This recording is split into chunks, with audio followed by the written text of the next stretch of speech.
Notre invité du jour, c'est vous, Jérôme Pigné. Bonjour, vous êtes président et cofondateur du réseau de réflexion stratégique sur la sécurité au Sahel, chercheur associé par ailleurs à l'Institut Thomas More. Merci d'être à nos côtés. Vous venez sûrement d'entendre Cyril Payen en direct de Bamako faire un peu l'état des lieux de ce retrait à haute valeur symbolique, il faut le dire. C'est l'occasion évidemment pour nous de faire le bilan après 8 années de présence française au Mali. Bilan positif pour vous?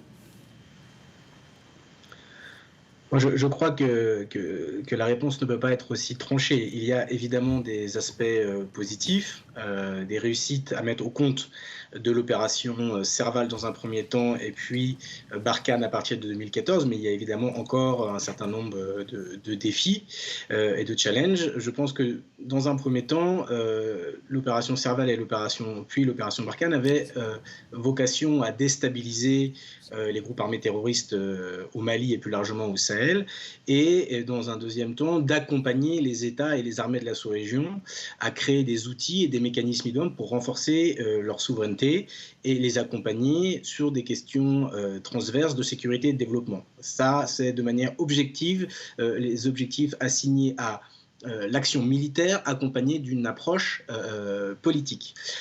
Évidemment, aujourd'hui, dans les faits, l'insécurité, elle est croissante au Mali, dans les pays du Liptako Gourma, comme l'a cité votre confrère à Bamako, c'est-à-dire dans l'espace des trois frontières entre le Mali, le Niger et le Burkina Faso. La menace en 8 ans s'est métastasée. La problématique du terrorisme, aujourd'hui, elle n'est plus l'unique ou elle n'est plus le principal défi de la bande sahélo-saharienne, face notamment, comme je le disais, aux questions de développement, de gouvernance, d'urgence humanitaire, de vivre ensemble aussi dans certaines régions et dans certains pays de la sous-région. Donc les défis sont multiples et la question de l'échec ou de la réussite ne doit pas se cantonner à la dimension et à l'équation sécuritaire et militaire.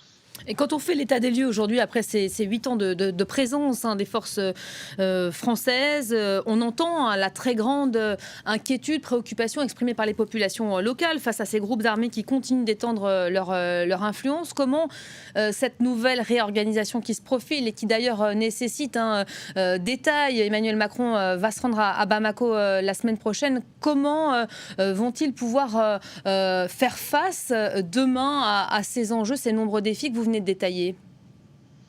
Oui, en effet, je pense qu'il est important également de rappeler que la question de la perception du départ ou de la réorganisation du dispositif français, elle est véritablement différente en fonction des régions, si on prend uniquement le Mali, ou en fonction des acteurs. La perception des acteurs militaires va nécessairement sur le terrain, dans les régions en proie à l'instabilité.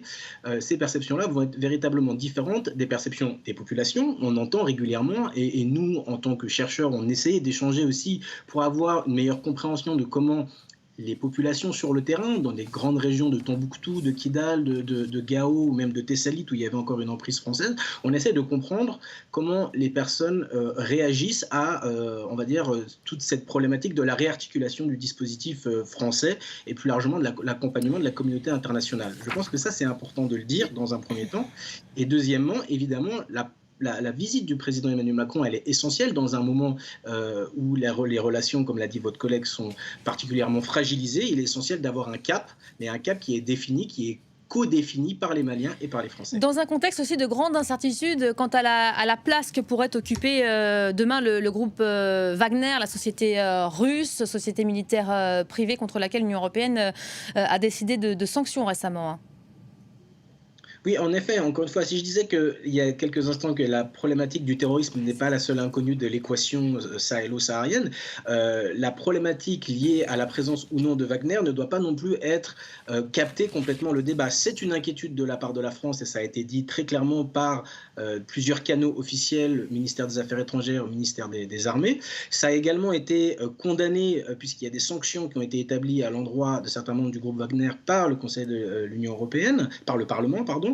Mais je pense que c'est un volet, un aspect de l'équation, mais je ne crois pas, et les Maliens l'ont dit, le ministre des Affaires étrangères l'a dit, la problématique n'est pas de substituer la collaboration avec la France et avec Barkhane pour aller vers d'autres partenaires comme Wagner. Il y a une multitude de partenaires au Mali et avec les pays sahéliens, et je pense qu'aujourd'hui, il est question d'une manière générale de redéfinir le logiciel de la coopération avec les États de la sous-région. Merci beaucoup Jérôme Pigné. Vous êtes